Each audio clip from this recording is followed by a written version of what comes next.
کی ہرگز جتنا آگے چلو گے ادھر ادھر کی چیزوں میں پھسل جاؤ گے. علم ہوتا نہیں کہ میں کیا کہہ رہا ہوں، کیا کر گیا نادانی کی بنا پر. اپنے آپ کو محفوظ رکھنے کی صورت یہی، زبان کو سنبھالو، نگاہوں کو سنبھالو، دماغ کو سنبھالو، کانوں کو سنبھالو، ہاتھوں پیروں سر سے پیر تک اپنے آپ کو سنبھال کر چلو. یا ایھا الذین آمنوا اتقوا اللہ، تقویٰ اسی کو کہتے ہیں، بچ کے چل. کانٹے دار جھاڑیوں کے درمیان سے جیسے آدمی بچ کے نکلتا ہے، کہیں الجھے نہیں میرا دامن، بچ کے نکل کے جانے والے. اور بچ کے نکلنے کی صورت اللہ نے دو بتائی ہیں. ایک تو پہلی بات، آپس میں جڑ کر رہو، آپس میں مل کر رہو. وَاعْتَصِمُوا بِحَبْلِ اللَّهِ جَمِيعًا وَلَا تَفَرَّقُوا. آپس میں مل کے رہنا، اور مل کے رہنے کی صورت پہلے بتائی ہے. وَلَا تَفَرَّقُوا بعد میں کہا ہے. آپس میں اختلاف پیدا مت کرو. وَاعْتَصِمُوا بِحَبْلِ اللَّهِ پہلے کہا ہے، اور تفریق آپس میں نہ کرنا، اختلاف نہ کرنا یہ بعد میں کہا ہے. اس لیے کہ جب یہ اعتصام بحبل اللہ ہوتا ہے تو یہ نسخہ ہے آپس میں جڑ جانے کا. یہ تفرق سے آدمی کو محفوظ کر دیتا ہے. پہلے نسخہ بتایا ہے کہ اللہ کی رسی کو مضبوط پکڑ لو. اب وہ قرآن مجید ہے، جمیع ما جاء بہ النبی صلی اللہ علیہ وسلم ہے. اس کا جامع لفظ جو ہے جمیع ما جاء بہ النبی، جو کچھ حضور اللہ کی طرف سے لے کے آئے ہیں، عقائد سے لے کے معاشرت تک، اس سب کو مضبوطی سے پکڑ لینا. یہ امت کے جوڑ کا سامان ہے. اگر اپنی اپنی چیزیں ایجاد کرو گے اور ان پر لوگوں کو جبر کرو گے لانے کا، کبھی آپس میں جوڑ نہیں ہوگا. حضور کے طریقے کے مطابق اس رسی کو پکڑ لو گے، وہ ایک ہی ہے، اسے مضبوطی کے ساتھ پکڑو، سارے کے سارے آپس میں جوڑ ہو جائے. قوموں کا جوڑ بھی ہو جائے گا اسی میں، رنگ والوں کا جوڑ بھی ہوگا، طبقات کا جوڑ بھی ہوگا، علاقوں کا جوڑ بھی ہوگا، بر اعظموں کا جوڑ بھی ہوگا. تمام انسانیت کا اس پہ جوڑ ہو سکتا ہے اللہ کی رسی کو مضبوط پکڑنے سے.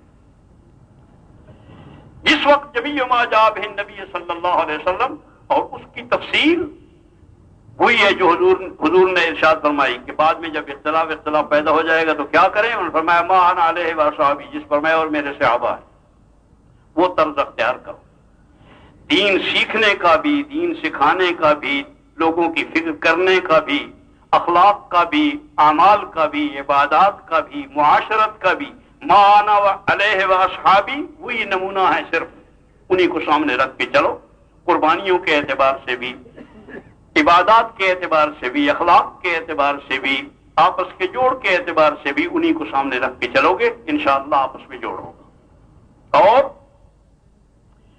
ساتھ ساتھ یہ ہے کہ یہ رسی ایسی مضبوط ہے،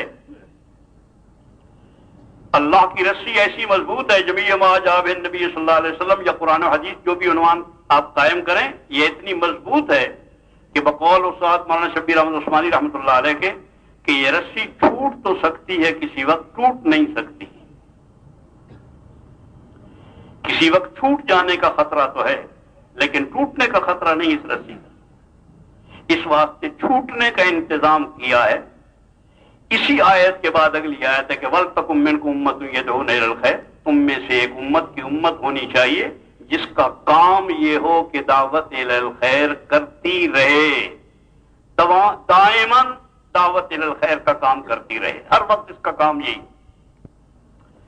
صبح سے دوپہر تک یہی کام کرے، دوپہر سے شام تک یہی کام کرے، شام سے صبح تک یہی کام کرے. کام جتنا کام کر سکے، جتنا کہ انسانی بس کا ہوتا ہے کام کرے. اس کا کام دعوت دینا ہے. اس لیے کہ یہی رسی چھوٹنے کا جو خطرہ ہے وہ ٹل جائے گا. کمزور ہاتھ کمزور پڑنے لگتے ہیں، ذرا سنبھال لیے جائے تو پھر سنبھل جاتے. اس لیے خود اپنے آپ کو سنبھالنا تقویٰ ہے. بچ کے نکلنا تمام غلط سے اور تمام صحیح کو کرتے ہوئے نکلنا، صحیح راستے پر ہر قیمت پہ چلتے رہنا، جتنی رکاوٹیں ہوں صحیح راستے پر ہی چلتے رہنا اور کسی غلط چیز میں نہ الجھنا۔ اپنے آپ کو سنبھالو، اور صرف اپنے آپ کو سنبھالنے کے لیے تم پیدا نہیں ہوئے، اپنے آپ کو سنبھالنے کے لیے پیدا نہیں ہوئے، پیدا ہوئے ہو دنیا بھر کو سنبھالنے کے لیے۔ دنیا بھر کو سنبھالنے کے لیے پیدا ہوئے ہو، یہ امت اس لیے پیدا کی گئی ہے، خیر امت ہے ہی اسی وجہ سے۔ اس لیے ساری امت کو سنبھالنا بھی تمہاری ذمہ داری ہے۔ جس طرح اپنے آپ کو سنبھالنا فرض عین ہے، اسی طرح ساری امت کو سنبھالنا بھی فرض عین ہے اس امت کے ذمہ۔ وہ بھی فرض ہے، یہ بھی فرض ہے۔ اسی شہر کے سب سے بڑے مفتی کے فتوے سے کہہ رہا ہوں، ان کے الفاظ نقل کر رہا ہوں، مفتی محمد شفیع صاحب رحمۃ اللہ علیہ کے۔ فرض عین ہے، فرض عین۔ جیسے اپنے آپ کو سنبھالنا فرض ہے، اپنے ایمان کو، اعمال کو، اخلاق کو سنبھالنا اور ایمان و اعمال کو قرآن کے مطابق رکھنا فرض ہے، اسی طرح سے امت کے اعمال کو اور ان کے عقائد کو اور ان کی زندگی کو سنبھالنا بھی فرض ہے۔ بلکہ اور سخت الفاظ فرمائے ہیں مفتی صاحب نے، اللہ غریق رحمت فرمائے۔ مولانا شبیر احمد عثمانی رحمۃ اللہ علیہ کا بھی فوائد میں اسی انداز کا ہے، مضمون ایک ہی ہے معلوم ہوتا ہے، وہ بہت مدت پہلے لکھا گیا، یہ بہت مدت بعد میں لکھی گئی، درمیان میں کافی فصل ہے، لیکن ایک طرح کا مضمون ہے۔ زبان ان کی مفسرانہ ہے، استاد مولانا شبیر احمد عثمانی رحمۃ اللہ علیہ کی، مفتی صاحب رحمۃ اللہ علیہ کی جو زبان ہے وہ ماشاءاللہ مفتیانہ ہے۔ صاف لکھا ہے کہ صرف اپنے ایمان اور اعمال کو قرآن و سنت کے مطابق بنا لینا کافی نہیں ہے، صرف اپنے ایمان کو، اپنے اعمال کو کتاب و سنت کے مطابق بنا لینا کافی نہیں ہے، بلکہ امت کی فکر کرنا بھی اسی طرح سے ضروری ہے جس طرح یہ ضروری ہے۔ اور آگے ایک لفظ ہے کہ لوگوں کی فکر کرنا، ان کو صحیح راستے پر ڈالنا مدار نجات ہے، مدار نجات۔ اور اس کے لیے والعصر ان ساری والعصر کی شرح ہے، والعصر ان الانسان لفی خسر۔ مفتی صاحب رحمۃ اللہ علیہ کی مفہوم بالکل واضح طور پر یہ ہے کہ استثناء چار چیزوں کا ہے۔ خسارے سے بچنے والے کون لوگ ہوئے؟ الا الذین آمنوا وعملوا الصالحات، ایمان والے اور اعمال صالحہ والے۔ اتنا ہی ہے یا آگے بھی ایک صورت آگے ہے ابھی، وتواصوا بالحق وتواصوا بالصبر۔ دو چیزوں سے خسارے سے نہیں بچ سکتا، اس پر مدار نجات لکھا ہے حضور نے، مفتی صاحب رحمۃ اللہ علیہ نے، کہ الا الذین آمنوا وعملوا الصالحات، ایمان اور اعمال صالحہ پر جو آ گیا وہ خسارے سے بچ گیا؟ نہیں خسارے سے بچا، ابھی آدھا باقی ہے۔ جو صرف ایمان اور اعمال صالحہ پر رہے گا اور دوسروں کی فکر نہیں کرے گا وہ خسارے سے بچا ہوا نہیں ہے۔ وتواصوا بالحق وتواصوا بالصبر، لوگوں کی اصلاح کرنا علمی اعتبار سے بھی اور عملی اعتبار سے بھی، دونوں طرح کی اصلاح، تواصی بالحق اور تواصی بالصبر، دونوں موجود ہوں گی۔ چار چیزوں کا استثناء ہے، جس کے اندر چار چیزیں موجود ہوں گی وہ خسارے سے بچا ہوا ہے۔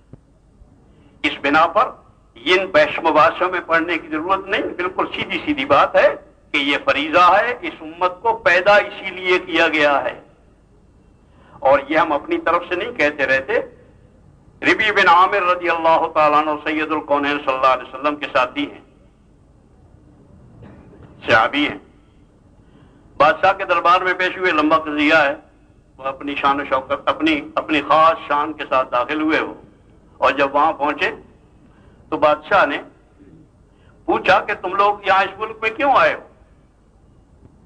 ہمارے ملک میں کیوں آئے ہو؟ تو اس نے کہا کہ ہم آئے نہیں ہیں، آئے نہیں ہیں، ہمیں اللہ نے بھیجا ہے، ہم آئے نہیں ہیں، ہمیں اللہ نے بھیجا ہے، اللہ ابتعثنا، اللہ نے ہمیں بھیجا ہے، لنخرج العباد من عبادت العباد الى عبادت اللہ، لوگوں کو بندوں کی عبادت سے نکال کر اللہ کی عبادت میں لے جائیں، اس لیے ہمیں اللہ نے جہاں بھیجا ہے، ہم آئے نہیں ہیں، ہم کسی کے بھیجے ہوئے ہیں۔ تو میں عرض کر رہا کہ یہ امت بھیجی ہوئی ہے، یہ اسی لیے مبعوث ہے، قیامت تک کے انسانوں کو صحیح راستے پر چلانے کے لیے۔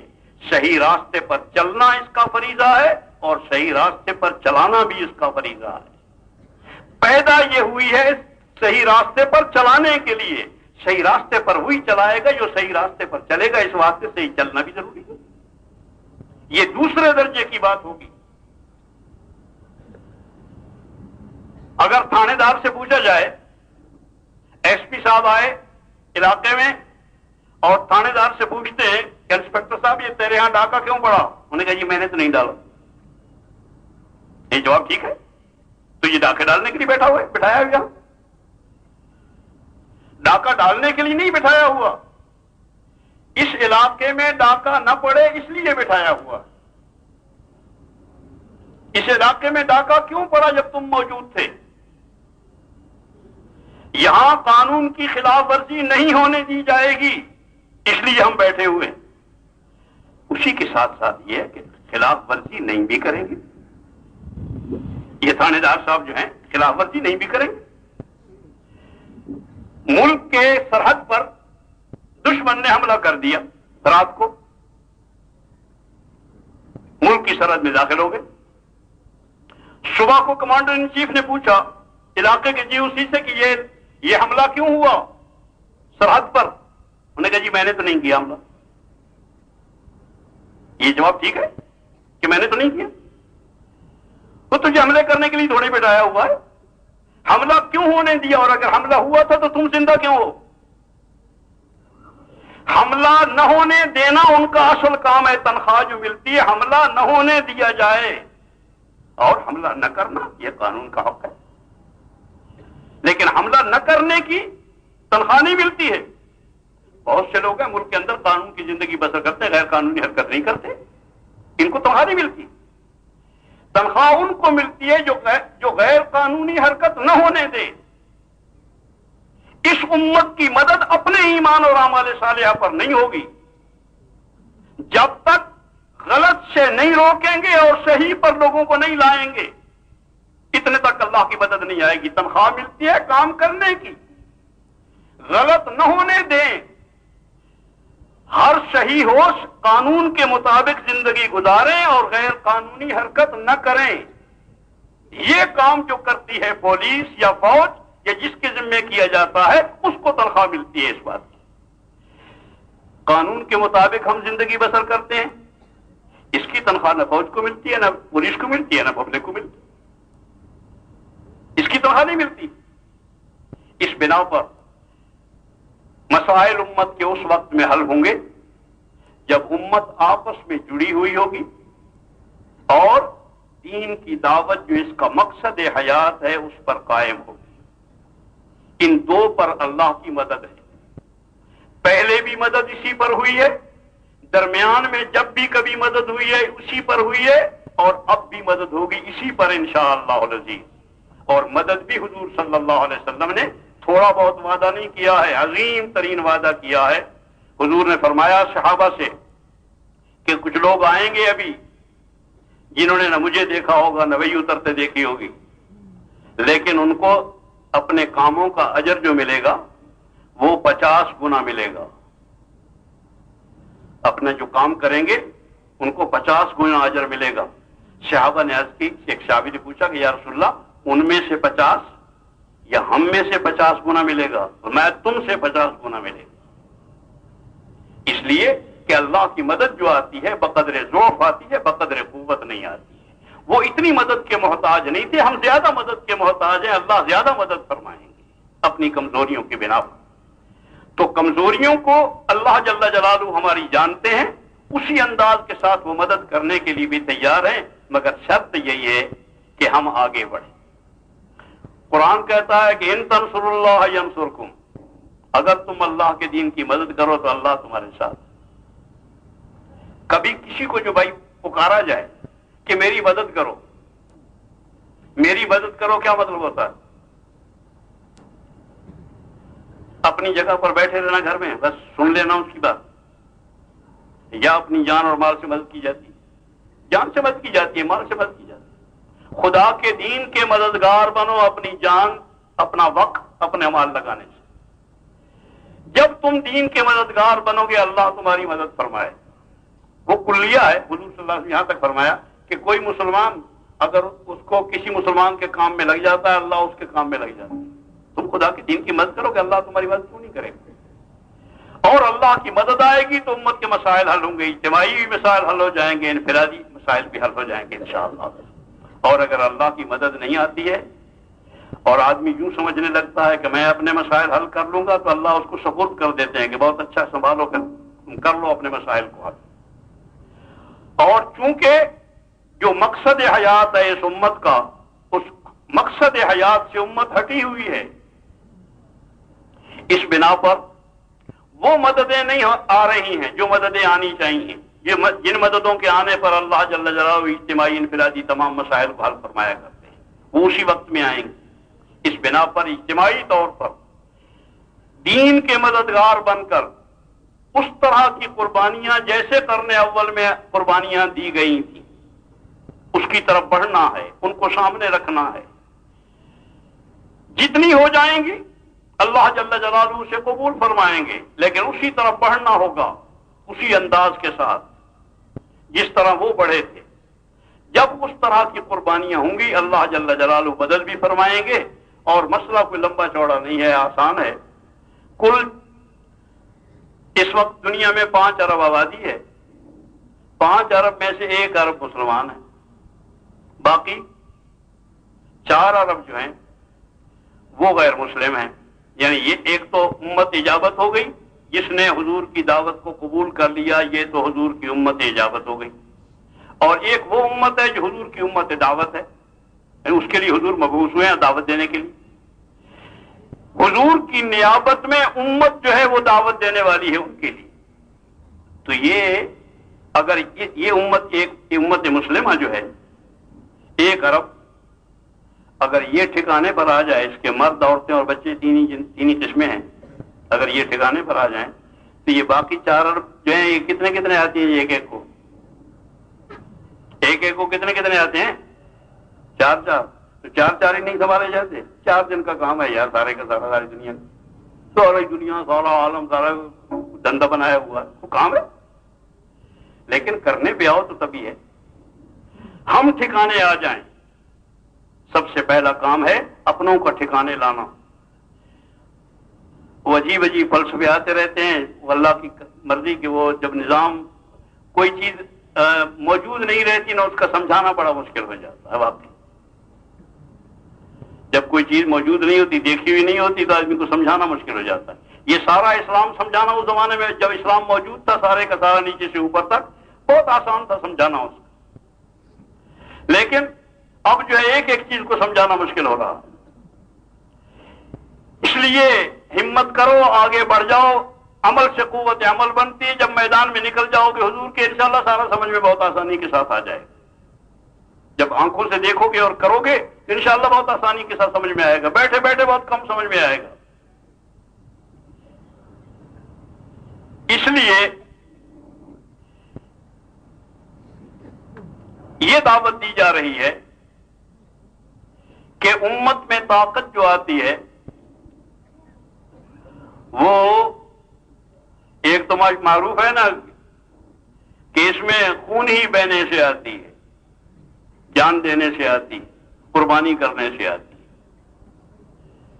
سب سے پہلے نماز آئی ہے، پہلا حکم جو ہے اعمال میں سے صرف سب سے پہلے مکہ معظمہ میں صرف نماز نازل ہوئی ہے 5 وقت۔ کیا مطلب ہے نماز کا؟ 5 وقت کل امت کو، تمام مردوں کو، تمام عورتوں کو، تمام بچوں کو، تمام حاکموں کو، تمام محکوموں کو، تمام مالداروں کو، تمام غریبوں کو، جو جس جس کام میں ہیں ان سب کاموں سے سب کچھ چھوڑنے کا حکم۔ دن میں 5 مرتبہ، فجر میں سب کچھ چھوڑو، ظہر میں سب کچھ چھوڑو، عصر میں پھر سب کچھ چھوڑو، مغرب میں پھر سب کچھ چھوڑو، عشاء میں پھر سب کچھ چھوڑو جو اس وقت کا ہے۔ دن میں 5 مرتبہ اپنا سب کچھ چھوڑو، اور نہ صرف اپنا سب کچھ چھوڑو بلکہ سب کچھ کا خیال بھی چھوڑو۔ ان تعبد اللہ کانک تراہ فإن لم تکن تراہ فإنہ یراک۔ جو سب کچھ کا خیال نہیں چھوڑتا اس کی نماز بھی کامل نہیں ہوتی۔ سب کچھ چھوڑو اور سب کچھ کا خیال بھی چھوڑو۔ جب امت نے مکہ معظمہ میں ایسی نماز پڑھ کے دکھلا دی، حضور سے میل کھاتی ہوئی نماز، سب کچھ چھوڑ کے پڑھنے والی نماز اور سب کچھ کا خیال چھوڑ کے پڑھنے والی نماز پڑھ کے دکھلا دی، امت میں چھوڑنے کی جب استعداد پیدا ہو گئی ساری مخلوقات کو، سارے مشاہدے کو، غیب کے لیے اور احکامات الہیہ کے لیے یہ امت میں طاقت پیدا ہو گئی ہے، یہ کچھ کام کر گزرے گی، یہ کام کرنے والی بن گئی ہے، اس میں زندگی آ گئی ہے۔ 1.5 سال تک تقریباً یہ نماز پڑھوائی گئی ہے۔ یہ ایمان کا امتحان بھی تھا اور اپنے آپ کو سر سے پیر تک حکم الہی کے لیے استعمال کرنے کی مشق بھی تھی، اور اگلی زندگی صحیح طور پر پوری اسلام کے مطابق گزارنے کی مشق بھی نماز میں ہے، بقول مولانا یوسف رحمۃ اللہ علیہ کے کہ نماز بقدر زندگی ہوتی ہے، زندگی بقدر نماز ہوتی ہے۔ پھر اس کے بعد حکم ملا ہجرت کا، ہجرت کا حکم ملا کہ چھوڑو سب کچھ، مکے جیسا وطن بھی قربان کیا۔ حضرت عائشہ صدیقہ اور اسماء رضی اللہ تعالیٰ عنہ جیسی بیٹیوں کو بھی مکے میں چھوڑا، ان کو بھی قربان کیا، مکے جیسا وطن چھوڑا، بیت اللہ جیسی عظیم دولت کو چھوڑا جو محبوب دلوں کی محبوب ترین چیز ہے۔ اس سب کچھ کو قربان کر کے ساری کی ساری امت نے ہجرت کی، 100% مدینے پہنچ گئی۔ اس امت کے متعلق اطمینان ہو گیا کہ یہ دونوں امتحانوں میں پاس ہو گئی، یہ سب کچھ قربان کرنے کے لیے تیار ہے حکم الہی کے لیے۔ اب جو احکام الہی آئیں گے ہر حکم الہی کو پورا کرنا ان کے لیے آسان ہو جائے۔ اسی مشق کو کرنے کے لیے یہ تجویز کی گئی ہے کہ امت چاہتی ہے دین پہ چلنا، لیکن جب کوئی دقت پیش آتی ہے تو وہ مشقت نہیں اٹھا سکتی، قربانی نہیں کر سکتی، اس بنا پر رہ جاتی، اس کو پورا نہیں کر سکتے حکم الہی کو۔ جب اس کے اندر یہ مشق ہو جائے گی کہ حکم الہی کے لیے سب کچھ قربان کرنے کے لیے تیار ہو، پھر ہر حکم الہی کو کرنا آسان۔ چنانچہ یہی ہوا، جب جہاد کا حکم آیا 100% امت نے جہاد کر کے دکھلا دیا، جانے دینے کا حکم آیا جانے دے کے دکھلا دیا، جب شراب کو چھوڑنے کا حکم آیا شراب چھوڑ کے دکھلا دی۔ جس دن جو حکم الہی آیا اسی دن ساری امت نے پورا کر کے دکھلایا، یہ دنیا کی تاریخ ہے۔ شراب چھوڑی ایک ہی دن میں چھوڑی ہے، سود چھوڑا ہے ایک ہی دن میں چھوڑا ہے، استعداد ہے، اور یہ امت کے اندر آتی ہے قربانیوں کے ساتھ۔ اس بنا پر ان قربانیوں کے راستے میں ڈالا جا رہا ہے۔ اللہ کا احسان ہے کہ اسی طرح کی استعدادیں نظر آ رہی ہیں۔ تحدیث نعمت کے طور پہ عرض کر رہا ہوں کہ اللہ کا احسان ہے، ہزاروں نہیں لاکھوں آدمیوں نے شراب چھوڑی ہے، اور اللہ کا احسان ہے کہ سود، بڑے بڑے کاروباری، سود چھوڑنے والے، چھوڑ دینے والے، دھکا دے دینے والے، بڑے بڑے عہدوں پر جن کا کام اسی قسم کا تھا انہوں نے چھوڑ دیا، اسے قربان کیا ہے۔ وہ استعداد پیدا ہوتی جا رہی ہے احکام الہی پر چلنے کی، اور دعوت کی برکت اور قربانیوں کی برکت سے انشاءاللہ مکمل استعداد اس طرح کی پیدا ہوگی کہ ہر دیکھنے والا اندر باہر سے اور سر سے لے کے پاؤں تک خوشی ہی خوشی بن جائے گا دیکھ دیکھ کے کہ اللہ کا احسان ہے، اللہ جل جلالہ نے یہ موسم بہار بھی دکھلا دی ہے۔ اس بنا پر امت کو آگے چلاؤ اور ہمت کر کے حوصلوں کے ساتھ خود بھی آگے بڑھو قربانیوں میں۔ اسی طرح سے جتنے قسم کا نکلنا تمہارے سامنے آ گیا ہے، اتنے قسم کا نکلنا کرتے رہو۔ مکیہ مزید جس وقت آگے بڑھیں گے تو اللہ جل جلالہ سے امید ہے کہ اللہ ہر طرح کی چیزیں آسان فرمائیں گے، اور تمام احکام الہی کو ہر قیمت پر کرنا اور اس کا وقت پر ادا کر دینا اللہ جل جلالہ کو آسان فرما دیں گے۔ ہمت حوصلے کے ساتھ بولیں، کون کون اللہ کے بندے کتنے کتنے وقت کے لیے تیار ہیں، اور یہ درخواست ہے کہ جتنی توجہ کے ساتھ اللہ آپ کو جزائے خیر دے، توجہ کے ساتھ بات کو سنا ہے۔ سننا بھی اللہ کا حکم ہے اور کرنا بھی اللہ کا حکم ہے۔ کرنا سننا جو ہے یہ کرنے ہی کے لیے ہوتا ہے، اس بنا پر جس طرح سنا ہے اس سے زیادہ اہتمام کے ساتھ کرنے کی فکر کرنی ہے۔ شیطان اس وقت میں یہی چکر دیتا ہے کہ دیکھو بھائی یہ موقع ہے، اٹھ جاؤ، اس لیے کہ اگر ان کو معلوم ہے کہ اگر یہ تبلیغ والوں کے ہاتھ آ گیا تو اس کے ہاتھ سے گیا، اس کی زندگی بھر کی ساری کمائی ساری برباد ہو جائے گی۔ اس واسطے بالکل اس کا کاہے نہ مانیں اور اطمینان سے بیٹھے رہیں، صرف لکھنے والے اٹھیں اور لکھانے والے اٹھیں۔ ماشاء اللہ جی، ایک چلے 3 چلے کی جماعت، ماشاء اللہ جی، جماعتیں نہ اٹھیں اللہ کے واسطے، تھوڑی دیر کے لیے مجلس خراب نہ کریں، بالکل بیٹھے رہیں اطمینان سے، کوئی جبری بھرتی نہیں ہے، ایک منت کی ہے، بات سمجھائیے۔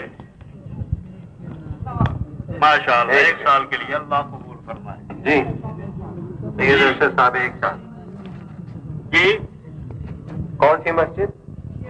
رشیدیہ مسجد، چلے 3 چلے کی اللہ جماعت، قبول فرمایا آسان۔ جی بھائی، قبول فرمایا۔ جی کیا نام؟ فرید خان صاحب، 4 مہینے، 1 چلا اللہ قبول فرمایا آسان فرمایا۔ جی، اور بھائی اور وہاں لکھنے والے کھڑے ہوں اور لکھانے والے